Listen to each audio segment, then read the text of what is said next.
Salut à tous, Sotsuki. Aujourd'hui vidéo actualité crypto. Si tu veux voir les dernières actus, tu peux évidemment aller sur ma chaîne YouTube. Et si tu veux profiter de plusieurs bonus, tu peux évidemment utiliser mes liens partenaires juste en description. La première actualité, elle concerne le Bitcoin. Depuis le 29 août, le prix du Bitcoin varie entre les 19 000 et les 21 000 dollars. Le 15 août, le Bitcoin avait touché les 25 000 dollars. Pour ensuite faire une chute de 22% en atteignant les 19 000 dollars. Cette tendance baissière qui date depuis plus de 2 semaines est assez inquiétante pour le Bitcoin, puisque depuis juin 2022, on était à nouveau sur une tendance haussière, et après bientôt une année à rester dans une tendance baissière, c'était pour le moment uniquement le mois de juillet qui a terminé le mois à la hausse. Mais malheureusement, cette fin de mois d'août s'est très mal terminée et les annonces économiques et les différents facteurs externes au Bitcoin sont pas très enthousiastes quant à l'avenir du cours du BTC. On a par exemple le Whale Map qui montre l'existence des supports haussiers importants aux 19 100 dollars et aux 16 500 dollars ou encore aux 13 500 dollars. En gros, ce que ça veut dire, c'est si on touche les 19 100 dollars, la probabilité que le cours continue de chuter aux 16 500 dollars va s'accentuer. Et si le cours touche les 16 500 dollars, alors évidemment la probabilité d'atteindre les 13 500 va aussi s'accentuer. Et par rapport à tout ça, si tu veux, en description, je te mets un lien avec plusieurs analyses techniques qui indiquent une probabilité de lourde chute. La prochaine actu, elle concerne le milliardaire américain Michael Saylor, CEO de l'entreprise de logiciels MicroStrategy. Et il est aujourd'hui très connu pour avoir toujours soutenu le Bitcoin et ça fait depuis hier soir qu'il fait l'objet de poursuites judiciaires à cause de la fraude fiscale et la procédure a été annoncée par le procureur de Washington. Donc je te lis ça et en même temps ça sera traduit.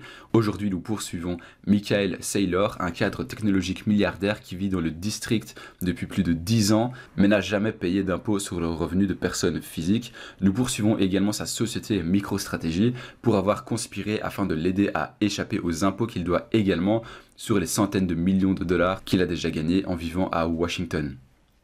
Alors ensuite on peut passer au stablecoin Tether. Alors je t'explique, la société Tether Holdings qui est la société leader en termes de stablecoin s'en est prise au Wall Street Journal parce que le Wall Street Journal aurait critiqué le jeton USDT en diffusant des fausses informations sur la rentabilité, la solvabilité et les normes de comptabilité de la société.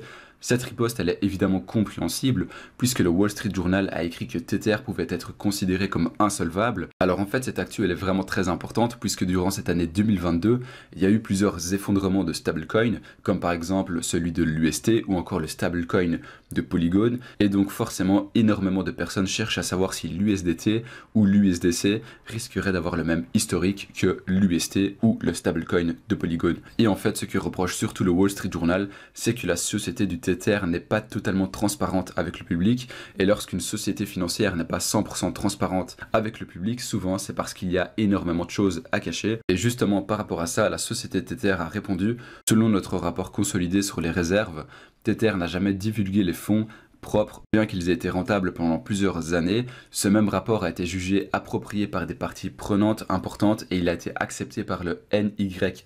Et peut-être que le Wall Street Journal a confondu Tether avec certains de ses concurrents. Mais par contre, s'il faut défendre la position du Tether par rapport à d'autres stablecoins qui ont perdu leur parité avec le dollar, c'est que l'USDT n'est pas algorithmique alors que les jetons qui se sont effondrés sont algorithmiques et ils sont indirectement corrélés avec le dollar puisqu'ils sont d'abord corrélés avec le jeton de l'écosystème, comme par exemple l'UST qui lui est corrélé au Luna et ensuite les jetons sont brûlés pour faire en sorte que l'UST ait la même valeur que le dollar avec le ratio 1-1 alors que l'USDT, donc le Tether, c'est tout à fait différent puisqu'il est directement corrélé au ratio 1-1 avec le dollar.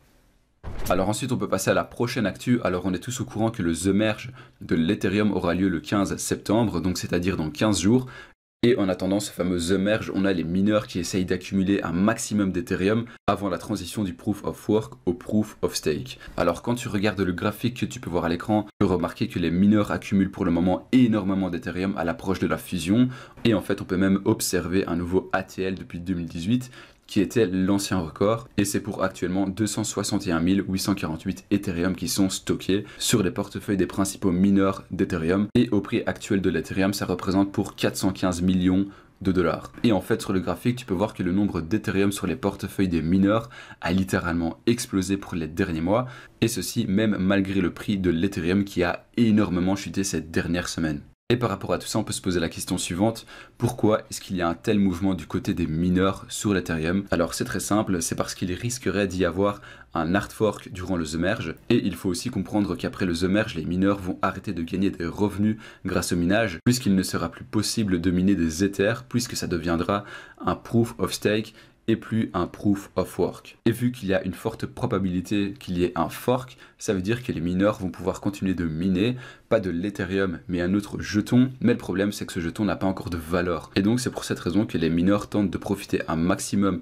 de leur minage pour potentiellement commencer à miner l'autre jeton, ou bien tout simplement d'arrêter à 100% le minage s'il n'y a pas de fork. Et cette actualité, elle nous mène à une autre actualité qui concerne OpenSea, qui est la plus grande plateforme d'NFT. OpenSea a très récemment annoncé sur Twitter qu'il n'allait pas prendre en charge le The Merge de l'Ethereum.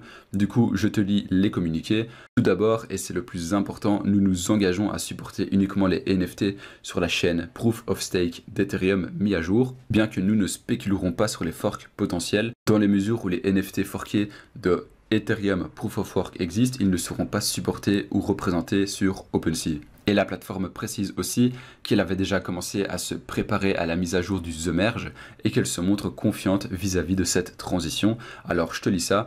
Au-delà de notre engagement à supporter la chaîne Proof of Stake mis à jour, nous avons préparé le produit OpenSea pour assurer une transition en douceur. Bien que nous ne prévoyons pas de problème majeur, nous reconnaissons également qu'il s'agit d'une première. Nous nous engageons donc à surveiller, gérer et communiquer tout au long de la transition. Alors on est déjà à la fin de cette actualité crypto. Si ça t'a plu, tu peux évidemment liker et t'abonner. C'était Otsuki, à très bientôt.